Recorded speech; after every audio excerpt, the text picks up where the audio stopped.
Oh, do you happen to have a match?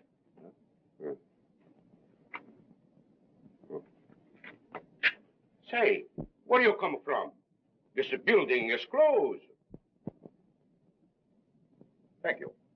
We'll have you the correct time. It is just 9 o'clock. Oh, thanks very much. Still, I don't understand.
Police! Police!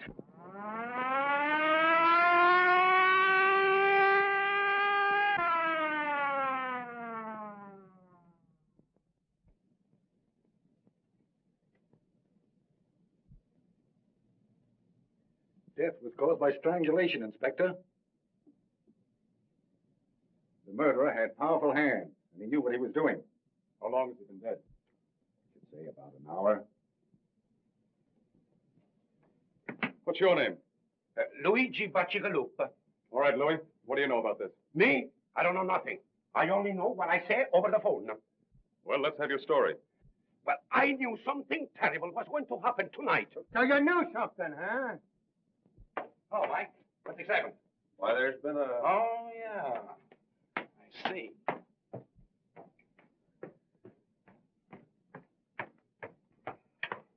Oh, Casey. Come on, Casey, give. I got a date with Inspector Riley. Sure you have. Only Riley don't know it. You go on in and tell him. Then he will know. Come on, scram. Now, you know Riley always lets me in on a murder. How'd you know this was a murder? Easy. I made a quick checkup on the population of the city and found out we were one short. Yeah? Well, if you don't get out of here, we're going to be two short. Ah, you admit it. I'd be victim number 2, so who was number 1?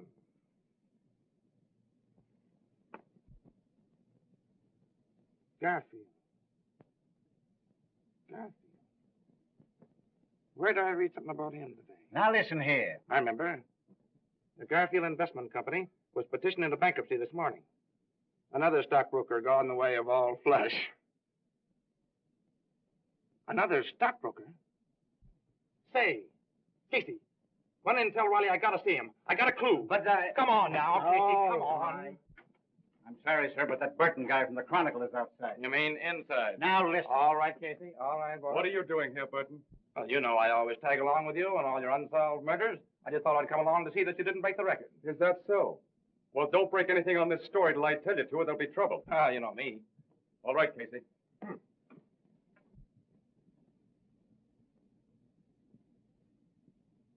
Strangled, huh? Just like the other cases. Yeah, that's not the only similarity either. When the murderer was leaving the building, he asked the janitor for a match and the time. Yeah? The fourth case we've had just like this in a month. Clues are all the same, and they lead no place. I think we've got a clue. What do you mean? Has the fact taken residence in your cranium that Garfield was the stockbroker, and that the other 3 victims of the recent murder cases were also stockbrokers? Where does that get us? Why, gives a tip on the kind of man to look for. Instead of wasting your time on thugs, you can concentrate on the clients, the Garfield, and the other stockbrokers. Say, if we're going to suspect everybody in this country that's sore on stockbrokers, we're going to be getting out indictments for half the population of the United States. Hogan's right, as usual. Your theorizing's okay, kid, but I'm with the inspector. We got to start with Buccigalacci or Lacci. Oh, Louis. He got a swell peek at this guy as he left the building. I'm going to take him down to headquarters and let him drag an eye through the rogues gallery. The rest of the men from the homicide squad are here, sir. Send him in. All right, boys. Hi, gang. Doc, let me have a record of the autopsy as soon as you can. All right. Get me a complete photographic record of everything. Footprints, fingerprints, the whole works. Yes. If we fall down on this case, we're through, the bunch of us. And as for you, Mug, when you write this up, use only the barest details. I don't want them to know anything we found out. Say, Sherlock, I could write all you found out on a postage stamp. And still have room on it to do a jigsaw puzzle. Is that so? You seen it?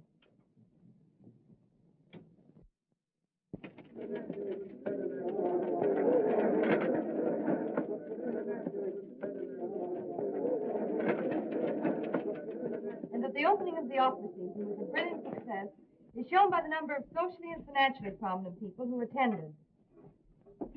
The beautiful Mrs. Leland Grace Switzer lent a charming present and was attired in a severe white evening gown covered by an ermine wrap.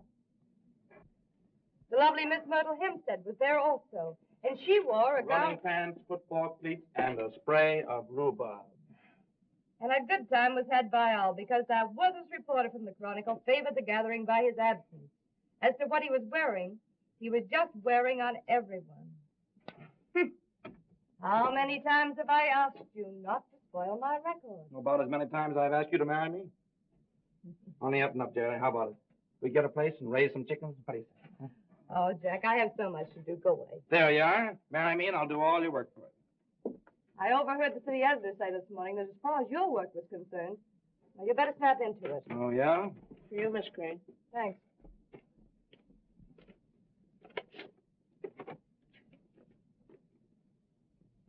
Love letter, huh? No, it's from Mother. Same old thing. Doctors, bills. I just can't seem to get anywhere. You're carrying too much of a load, kid. Why don't you let me help you? No, Jack. I couldn't do that. But if we got married, I'd have the right The to. right to let me saddle you with all my burdens. Is that it? Say, nothing connected with you could be a burden. You know I'm crazy about you. You've got enough on your shoulders looking after yourself, Jack. What's the matter? Don't you think I'm going to get any place? Not unless you settle down to some sort of serious work. You know, you can write a story with more punch and drama than anybody else in the game. Yet all you do is waste your time in sensationalism. Murder, kidnapping, frame-up, scandal. Well, these guys like Winchell don't do so bad. You're no Winchell, yes. Say, the only difference between me and Winchell is that he's been around more places than I have. And I'm catching up on him fast. Mm-hmm. Yeah. What do you think of the swell little murder we had last night, huh? Now, there you are. You would think that a murder was a show or something. Well, this one's going to be a show. It'll rock the town before it's through. Well, well, Philo Vance himself, in person. Good morning, Miss Crane. Good morning, Hogan. A little bit out of my precinct this morning, but I feel awful good at having solved the Garfield murder. You solved it. Why, you credit-snatching flatfoot. You know it was my idea to have the janitor look through the pictures in the morgue room. Hey, if I hadn't agreed to Butchie Betsy Louis coming down to the Chronicle, what good would your hunch have been? You mean they've caught Garfield's murderer? Yeah, got him in jail now. Congratulations, Mr. Hogan. That was pretty quick work, wasn't it? But listen to me, they'd had that guy in the Hoosgow 6 hours sooner. Say, what's the matter with you? I come down here to tip you off to a scoop and you treat me like a relative or something. All right, how much is it going to cost me? That is outside my car and my next year's salary. No, I just wanted to see if you got the name right. Terrence Aloysius Hogan. All right, Hogan. You're not a bad guy. I guess you deserve a break. Yeah, spell that middle name right. It's Aloysius. Aloysius. Sure. How could I miss it? Aloysius. On the way down, I picked up a picture. Thought you might need it. Oh, yeah, I forgot about that. I could have got one from the morgue room, but probably there's a later picture. Yeah, that's a later one. It's Say, what is this? I thought you were going to give me a picture of the murderer. Why, if we print this, they'll prosecute us for libel in the human race. Why don't you let Miss Crane run it in the society column? Say, listen. When Riley hears about this, you won't get within 10 miles of the next murder. All this guy does is run around solving crimes and taking the credit away from the police.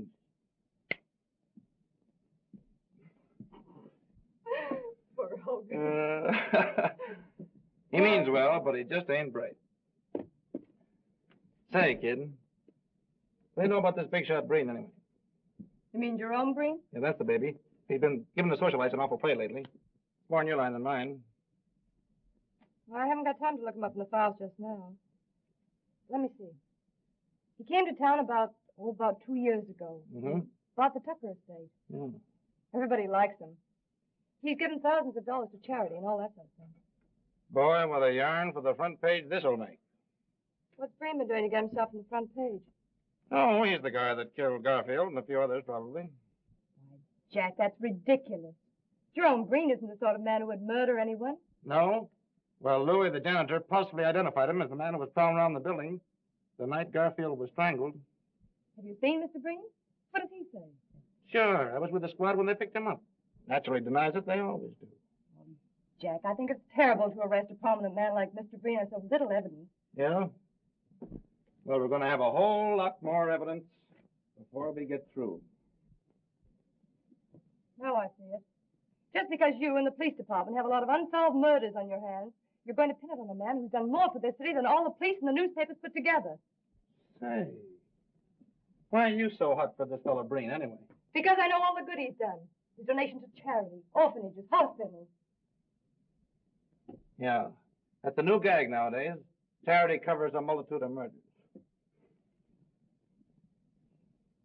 It says here that the man the janitor identified spoke to him, right? Right. Well, perhaps you're forgetting the fact that Jerome Breen is both deaf and dumb. No, I know all about that.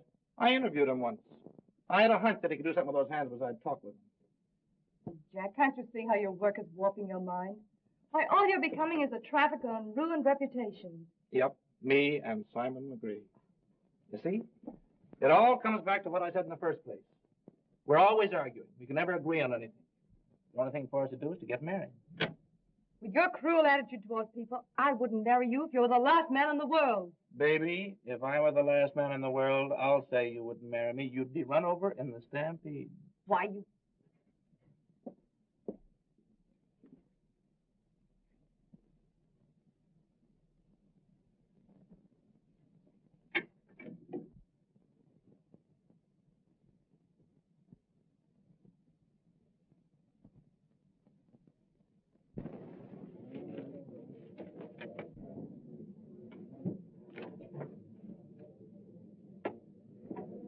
Evidently, the prosecuting attorney is considerably worried.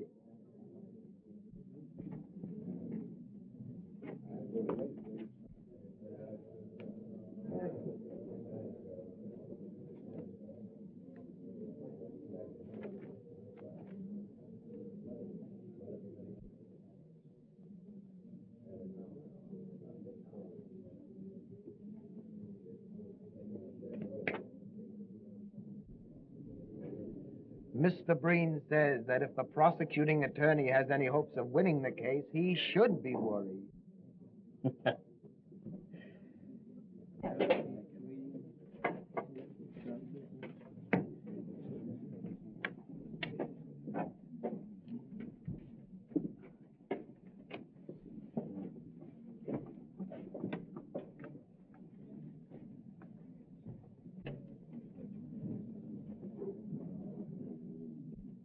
Jerry, look, if that guy can't hear what people are saying to him, I'll eat my hat.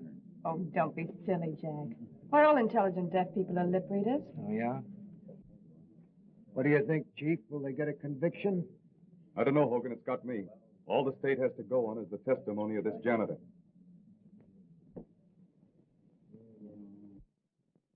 And every woman in town believes he's innocent. I was talking to the president of the Ladies' Auxiliary, and even she said that this trial was nothing more than persecution. Well, I don't blame them. They've been reading those soft soap articles of yours about poor Mr. Breen. But what about your stories? Calling him the Sphinx and everything. Well, Here, the Supreme Court of New York now in session. The Honorable George Warren, Judge, presiding. Be seated. Continue. And when I have found the body, I call for the police.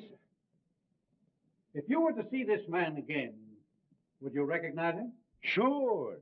I have seen him again. You have? Where? Right in this place. Order. Will you point him out to us, Luigi? Sure. That's him, down there.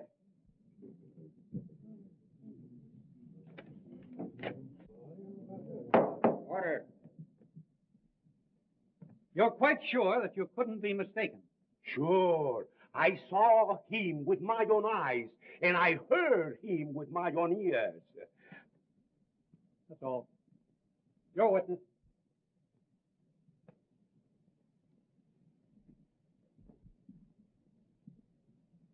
Mr. Bacigalupi, have you ever had hallucinations? Come again? Order. I mean, do you ever imagine that you hear things or see things? Your Honor, I object. Objection sustained.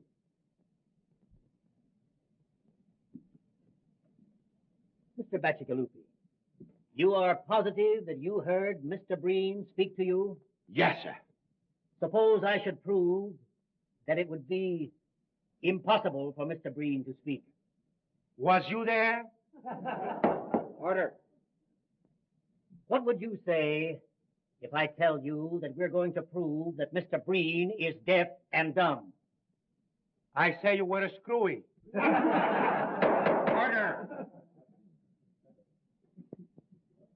You take a drink now and then, don't you? Sure. I have the cold almost all of the time. It was cold the night of the murder, as I recall. Maybe you took a few drinks of whiskey to warm you up. No, sir. No. Think now. That was 6 weeks ago. How can you be so sure? You mean I am sure that it wasn't a whiskey? Yes. I never took a drink of whiskey in all my life. What? It was a gin. Order. That'll be all. Yeah. Your witness, Mr. Prosecutor. Is that all with this witness? No more questions? You are excused. Huh? Thank you very much. Mr. Breen, can you tell us where you were on the night of the murder? Mr. Breen says that he was at home, in bed. Now, Mr. Breen, can you tell us of anybody who saw you at home on the evening in question?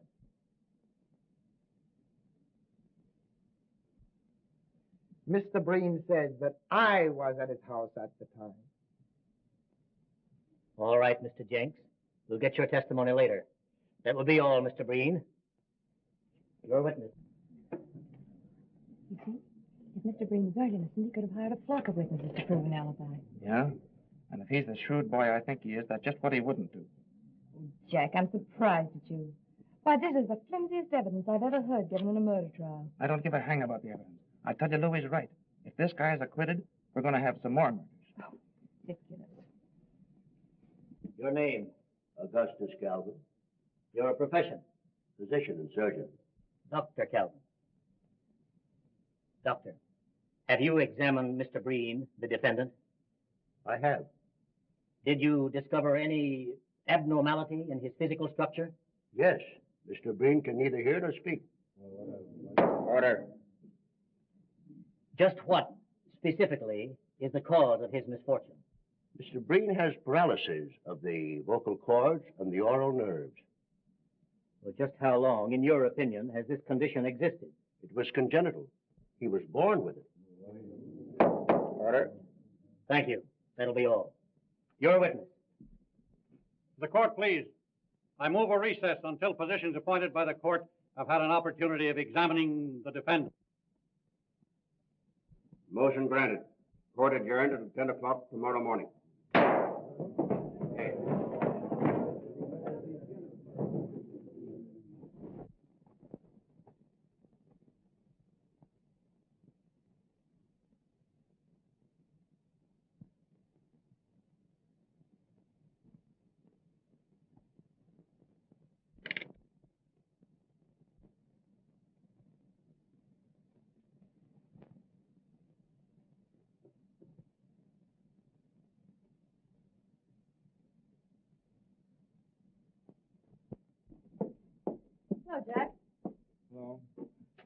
I'll bet you're enjoying that more than any story you ever wrote. Please, Jerry, go away and let me enjoy my piece, will you? Oh, forget it, Jack. Why, you just had a wrong slant in the thing from the beginning. Wrong slant, huh? Say, it would take more than the decision of 12 dumb clucks to make me change my opinion. I suppose all we gotta do now is to sit back, wait for some new murders, and cheer. Oh, don't be silly. Hey, I'll be through this in a minute. How about tying on the old feed bag? I'm sorry, I have an engagement. Yeah? Who's the lucky guy? You're a very, very dear friend of yours. All right, who is it? Mr. Jerome Breen. Jerome Breen. Mm-hmm. Mr. Breen dropped me a note thanking me for my kindness in the articles I wrote about him during the trial. Invited me to his home. Jerry, you're not really going up that fellow's house. Why, of course I am. I talked to the boss about it, and he's going to pay me extra money for a series of articles on Breen. Listen, baby, honey, listen. I know there's something screwy about that guy. Why, the idea of you being alone with him would drive me crazy. Jack, pull yourself together. Why, everyone you see lately is a boogeyman. This criminal court assignment of yours must be getting on your nerves. Jerry, if you go up to that man's house, I'll... That'll be swell. Only don't make it a habit.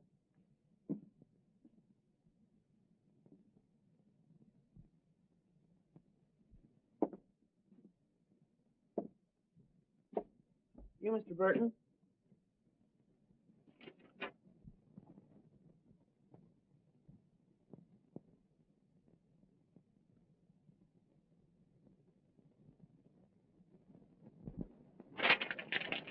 All right, son.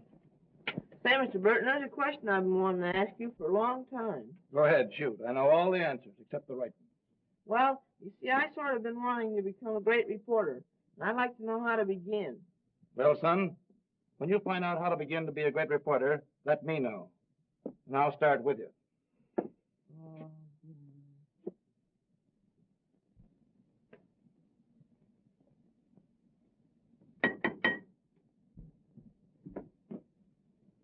How do you do? How do you do, Miss Crane? Won't you come in, please?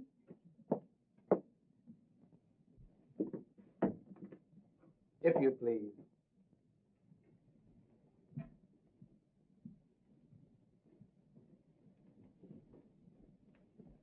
It was so good of you to invite me, Mr. Breen.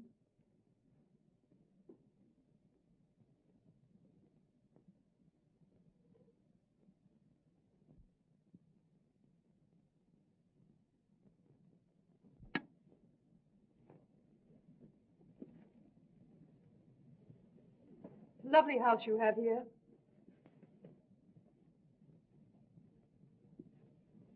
Mr. Breen says that the house is far lovelier for your presence. I certainly wish to congratulate you on your acquittal, Mr. Breen. The whole thing was preposterous.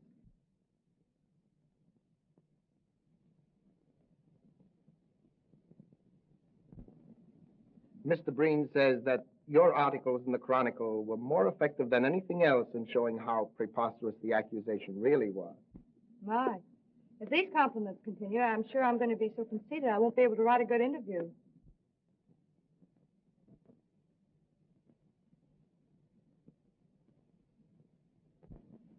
Well, why write one then? And Mr. Breen is afraid that an interview with him will have one boring necessity.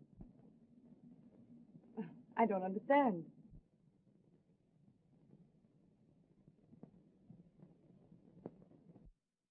You will be compelled to talk about him when he feels it would be much more interesting to talk about you. You know, Mr. Breen, an interview always begins in the same way. Where were you born? Mr. Breen has jotted down some of the facts of his life that might be of interest to your public.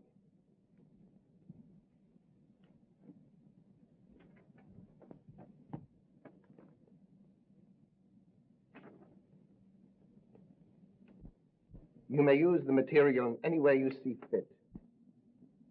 Why, this is splendid. It'll be a very good beginning for the series of articles I have in mind. Mr. Breen says, and now you have no alternative except to talk about yourself. And now, Miss Crane, if you will pardon me, I shall make the tea. I do hope Mr. Breen isn't bored.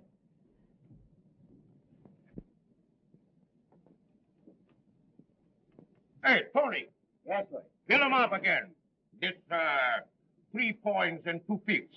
Pretty good, eh? Okay, then.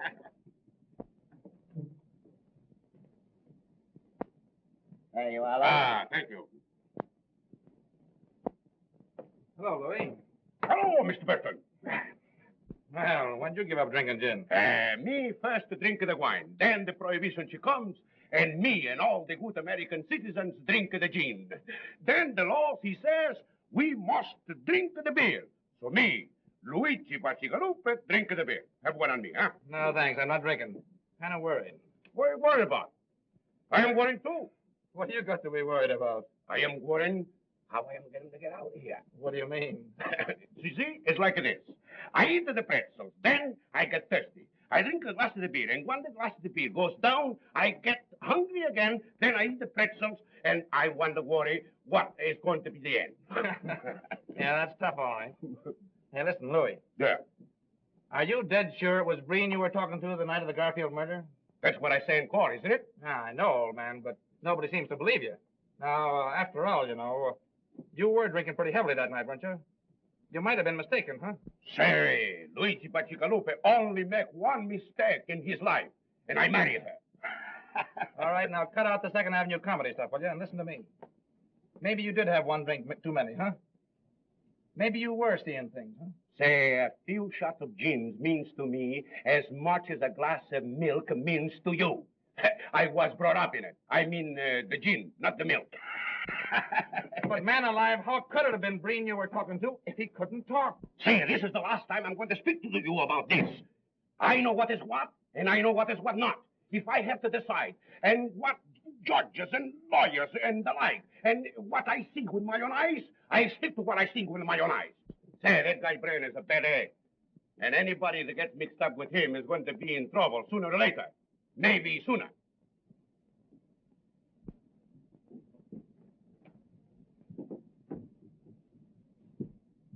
I don't believe Mr. Breen was expecting you, Mr. Werner. Well, I've got to see him. I'll wait. All right? But you must meet Mother sometime, Mr. Breen. I know you'd like her.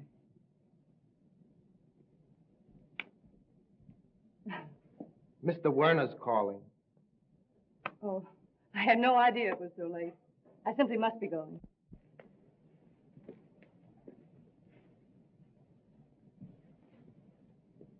Mr. Breen says he hopes you will come often. He is very lonely.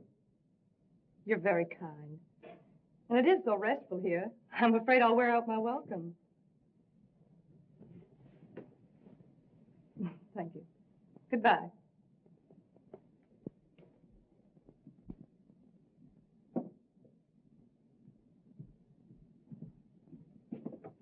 Good afternoon, Miss Crane. Goodbye. I think Mr. Breen will see you now. You bet he'll see me. If he knows what's good for him.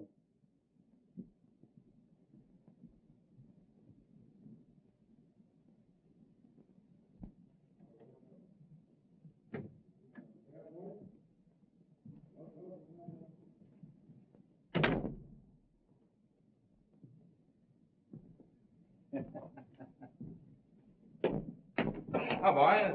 Hello, Hogan. Rally in. Yeah, he's in. You better stay out. What's the matter? Hydrophobia. Ah, well, he's always glad to see me. Hey, listen, you. Did you hear what I said? I said no. Well, go ahead. Make it snappy. What do you want? Me? Oh, I just dropped in for a drink. You know better than to drop into a police station for a drink? I don't know what this country's coming to when a guy can't get a drink in a police station. Come on, Scram, I'm busy. That's all right. You're not bothering me.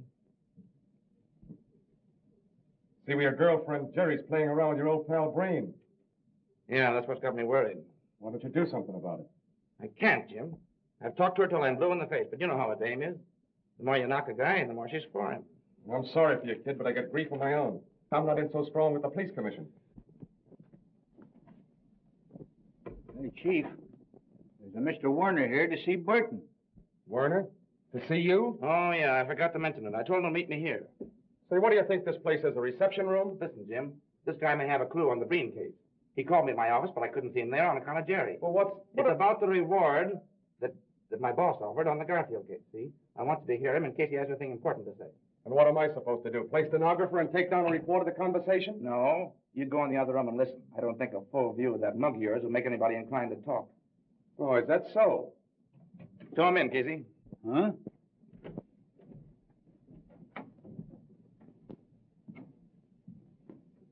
Hello, Mr. Warner. All right. Have a seat.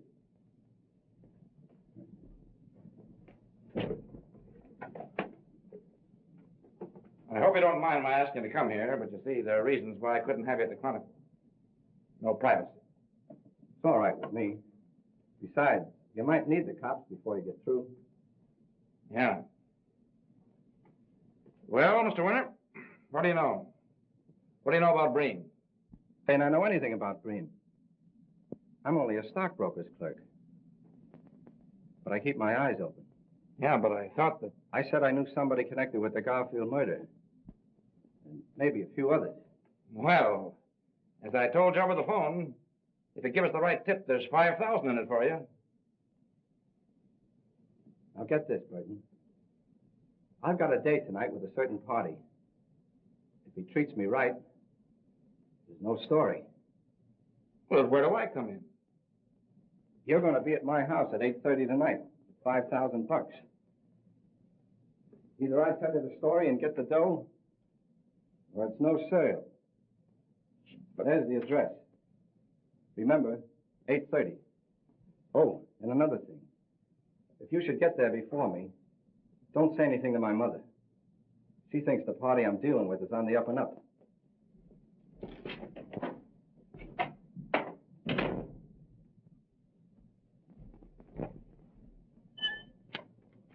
Well? We'll be there tonight at 8:30.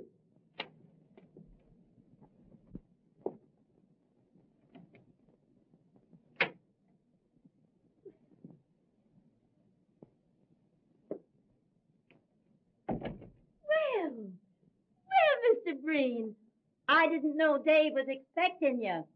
I think he's taking a nap. I'll go call him.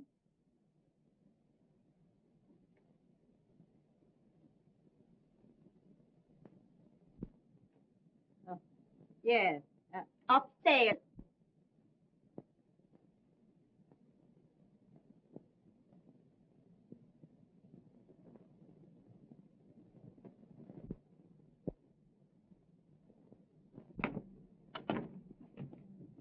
Well, I hope this isn't another wild goose chase. Well, anyway, it won't be a total loss. A good speakeasy in the same block. Find the wisecracks. Better get going. It's 8:10 now.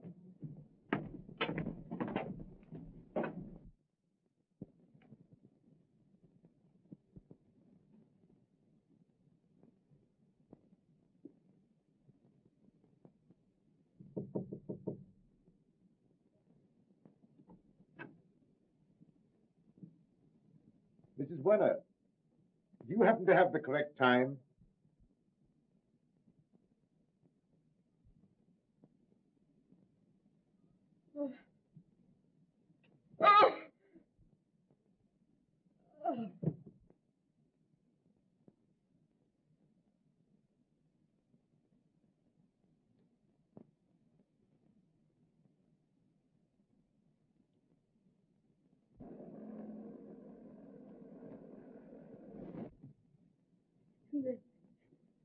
Then Breen, when he asked me the time, I couldn't remember anything else.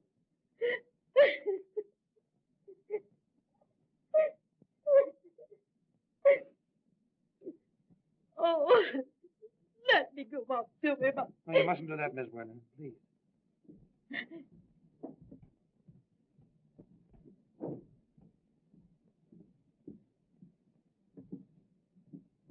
Well? Same as the others. He's dead. I knew it. I knew it! Oh. Oh.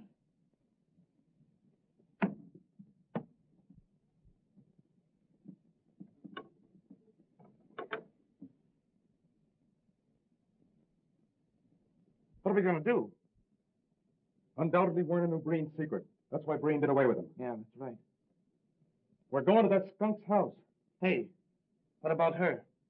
We'll take her to the neighbors. Come on.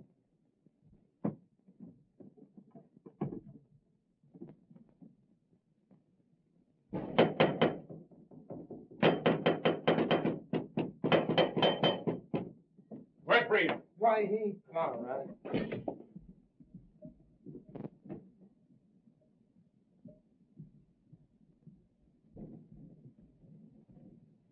Get up, Breen. I want to talk to you. I say, sir, you've no right. Shut up, you. I'll make my own right. Breen, you murdered Werner. We've got the goods on you. Mr. Breen says you'll talk to him civilly or you'll leave his house. I'll talk to him civilly with a poke in the snoot. Breen, a man named Werner was murdered tonight. His mother will testify that you did it.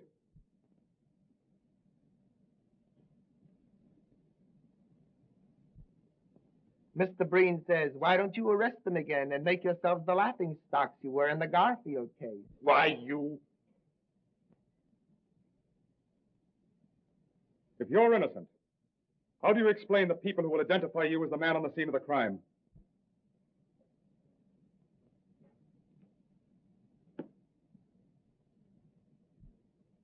Mr. Breen says, if you look at the matter calmly, it is easily explained. The watchman on the Garfield case was obviously drunk and might have identified anyone. And Mrs. Werner, after her son was murdered, probably had an hallucination caused by what she'd been reading in the papers.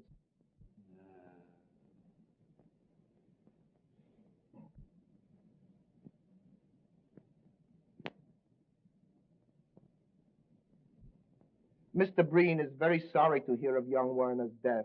He liked the boy immensely, and he will do all he can in order to help to bring the murderer to justice.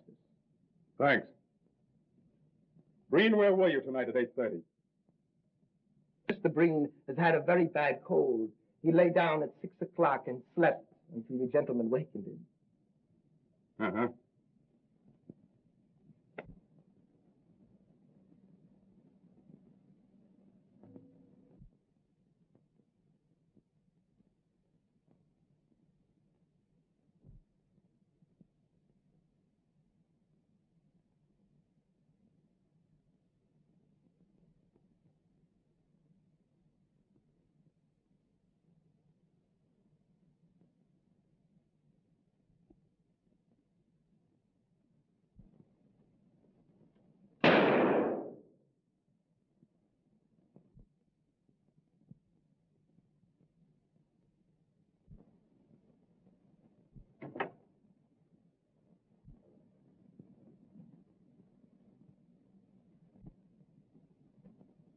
Say, why should Breen have a piano if he can't hear music? Mr. Breen has the piano for the enjoyment of his guests. Oh, yeah.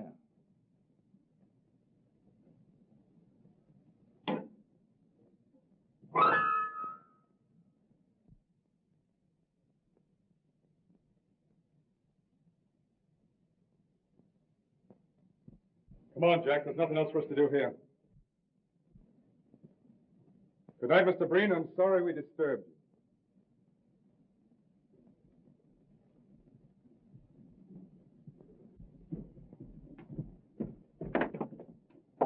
Good night, gentlemen.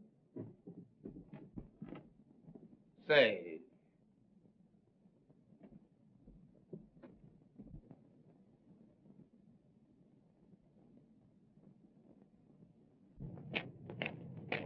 what do you make of it, Jim?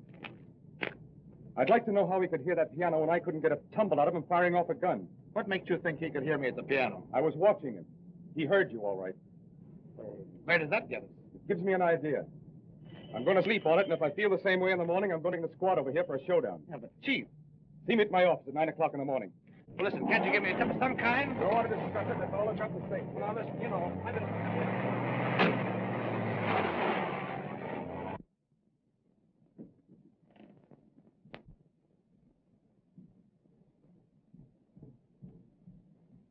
That copper is onto something.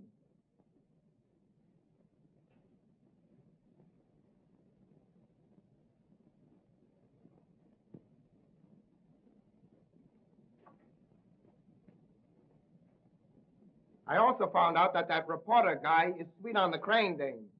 If you don't look out, you're going to spoil a swell racket just on account of a skirt.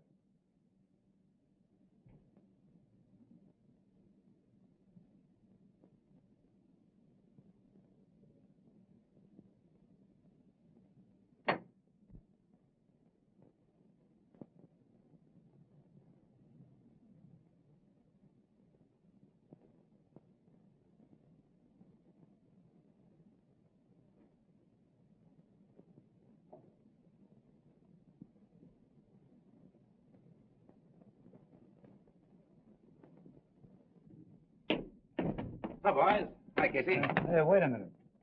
Who do you want to see? Oh, Riley. I got a date with him this morning. Well, you won't see him. Yeah, who says so? I say so. He's dead. Riley. Yeah. The chief was found murdered early this morning. But where? How? You'll have to ask Hogan. He's been put in charge of the precinct. I should have known it. Riley was on the Breen. He had to get him.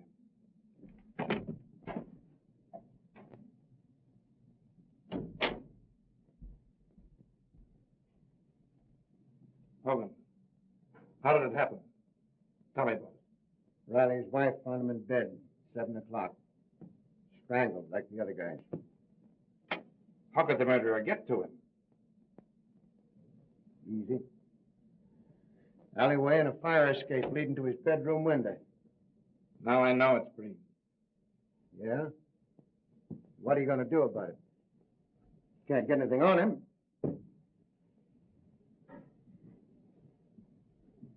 What a swell break I get. For 15 years, I've laid for this inspectorship, and now they hand it to me with 5 unsolved murders staring me in the face. What's the police commission got to say? They give me 2 weeks to find the murderer of Riley, or I'm canned. You can send in your resignation right now. You get anything on Breen, he'll take care of you just as quick as he took care of Riley. Yeah. I wonder why he went after Riley. Riley found out some kind of clue at Breen's house last night. He's going to tell me about it this morning. Breen got wise to him, pumped him off. What was you and Riley doing at Breen's house last night? We went up there on the Werner murder. Couldn't get to first base. And what's the lowdown on that Warner case? I was somewhere else. He got Werner for the same reason. Werner got wise to his secret. I tell you, that guy Breen's a maniac. He'll kill anybody who finds out about him. I wonder who else might stumble onto that guy's secret. We might just as well tip him off to stay away.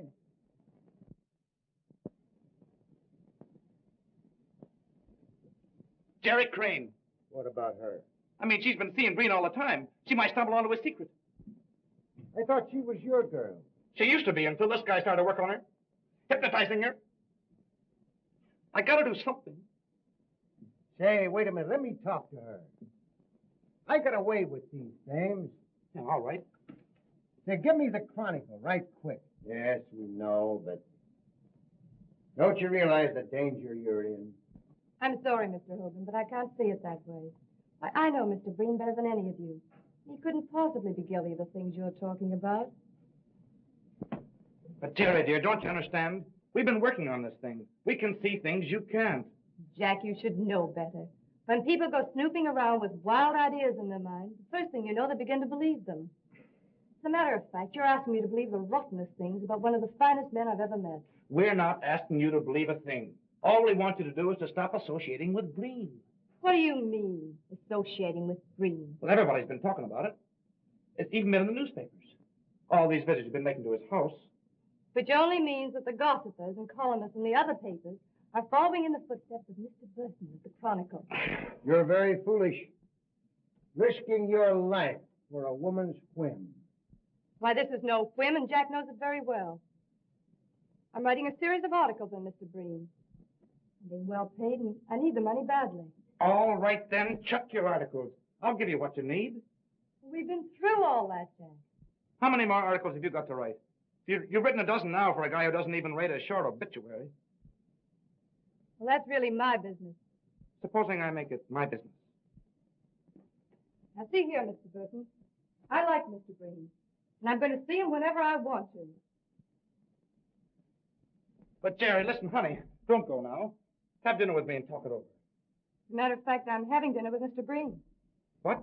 Don't you realize that bird has bumped off 2 men in the last 24 hours? Don't that mean anything to you? What? Yes.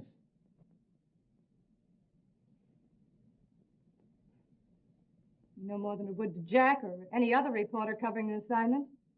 Even if it were true. But, Jerry... Well, I'll tell you what I'll do. If it'll make you feel any better, I'll ask Mr. Breen not to murder me. But, Jerry, listen. Supposing you should stumble onto his secret. I won't, my dear. I'll pick my steps.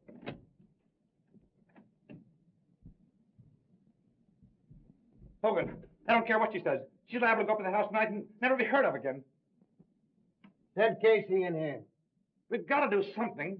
Calm down now and let me handle this, will you? You want me, Chief? Yeah, I want you and Sullivan to watch that Breen house.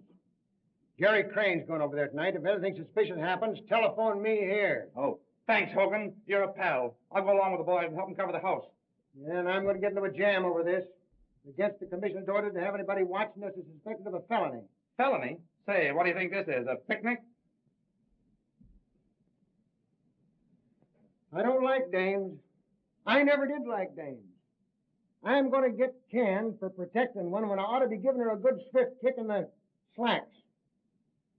You're right, Chief.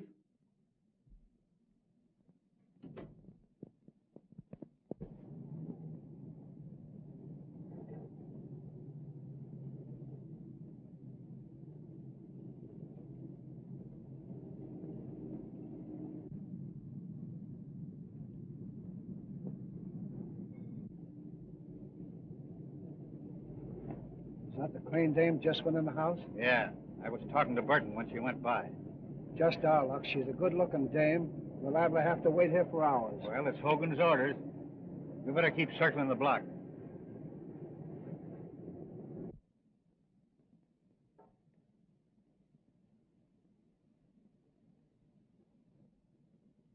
But I'm finishing the articles, Mr. Breen. I really don't think I should impose on you anymore.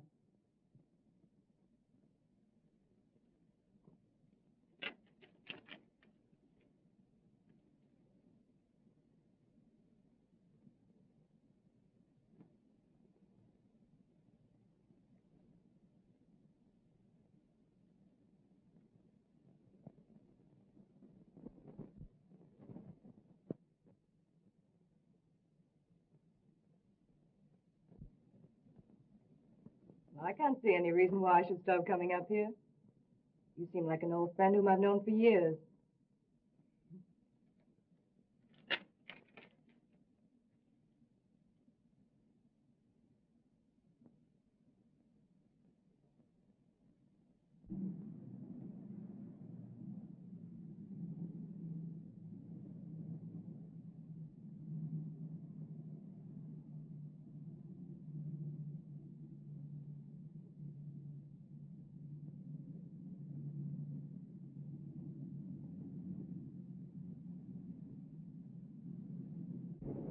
Got a cigarette, Casey? Sure.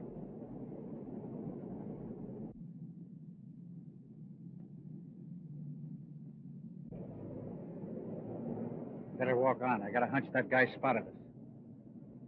Well, so long. So long.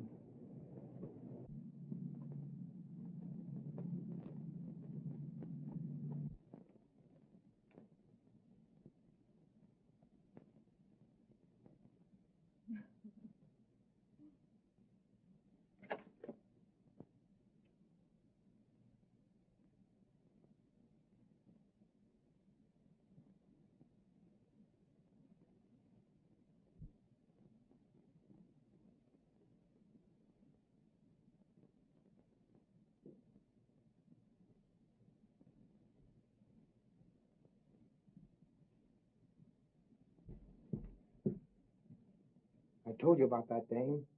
There are a couple of dicks outside watching the house.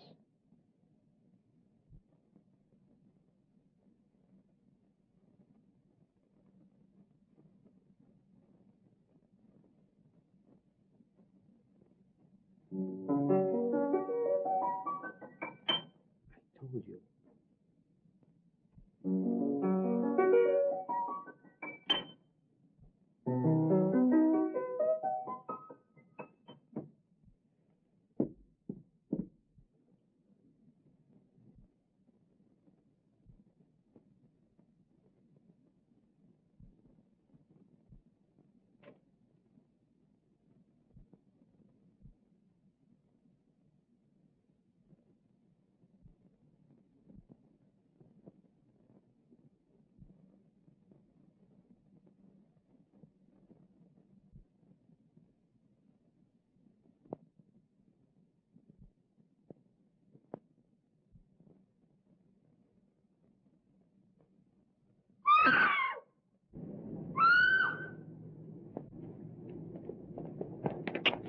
telephone Hogan.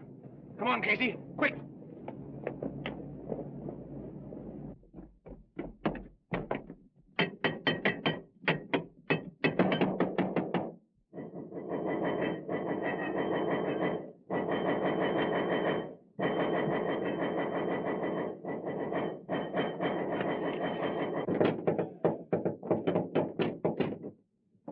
A gentleman. Get in there.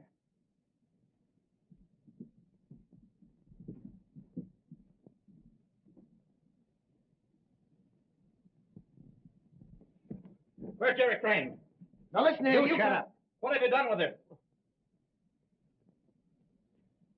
Casey, I'm going to search the house. Keep these two birds covered. Right.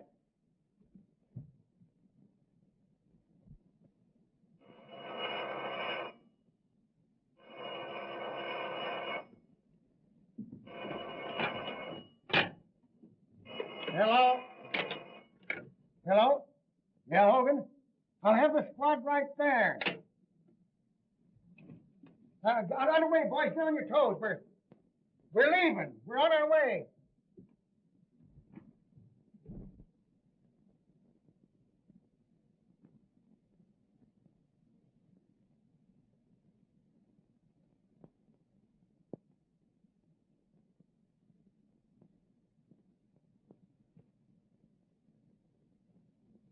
Hey, do you think I'm going to believe any of that junk you've been writing? Now, look here, I'm going to get the truth out of you if I have to choke it out of you. Any luck? Not a sign of her anyplace. The joint's empty. What's he say? Oh, that guy can lie fast as he can write. He says Miss come here at all tonight. Didn't you tell him we saw her come in? Yes, he says that's a maid, and she went out the back door. Say, if you know what's good for you, you'll come across. The minute I find out anything's happened to that girl, you'll be on the business end of a bullet.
Hey, can that racket.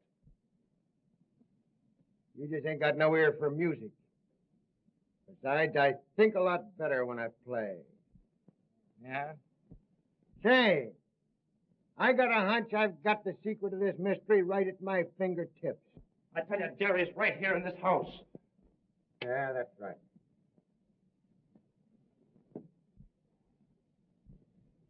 Say, didn't Riley say something about getting a clue around here? Yeah, he said something about Breen being able to hear the piano. Yeah.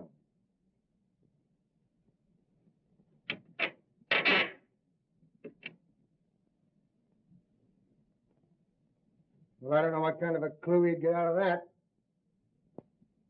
Yeah. Whoopsie.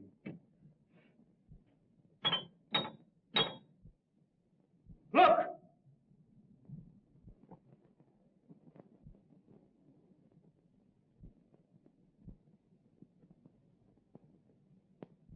Get that guy!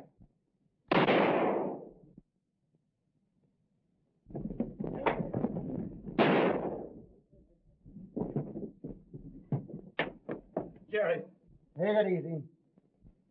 you all right? I'm just a bit shaky.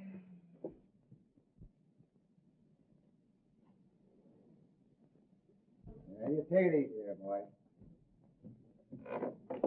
Oh, I told you not to trust this fellow, didn't I? Thought you said she wasn't here. The other guy's dead, Chief. Yeah? Watch him.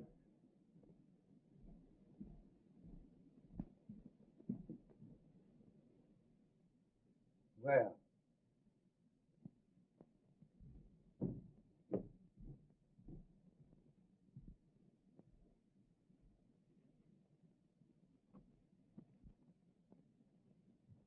They're just like as two peas in a pod. They can't both be deaf and dumb. I wonder which one of them we plugged. Hey, can you talk or can't you? Now, I'm going to tell you right now, I won't believe a word you say. All right, gentlemen. I'm ready to talk. It's my duty to tell you that anything you might say will be used against you. Nothing will ever be used against me. No? Well, begin and don't talk so much. Well, we're waiting. The mystery of the Sphinx, as you gentlemen of the press have done me the honor of calling me, should now be really quite obvious. Whenever I found it necessary to remove an obstacle, it was quite simple to establish a perfect alibi. My twin brother temporarily assumed my identity, and he being a real deaf mute, well, of course, would naturally discredit any witnesses who might testify that he had spoken to them. How successfully my little scheme worked could be attested to by the police departments of other cities beside your own. My only oversight was my inability to foresee an inspector with a talent for the piano.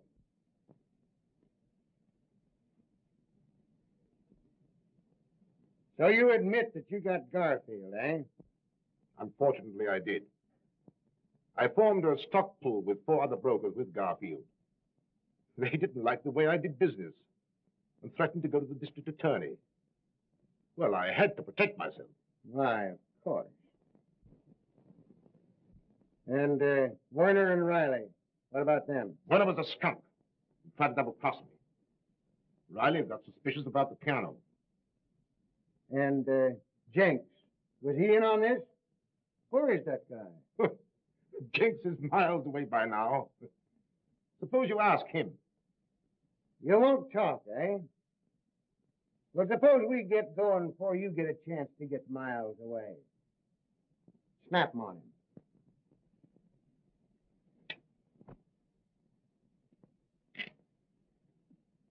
All right. I'm ready. No.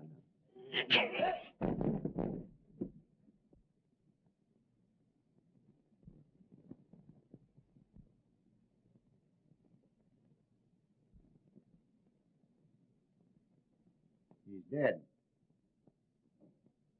Must have been heart failure.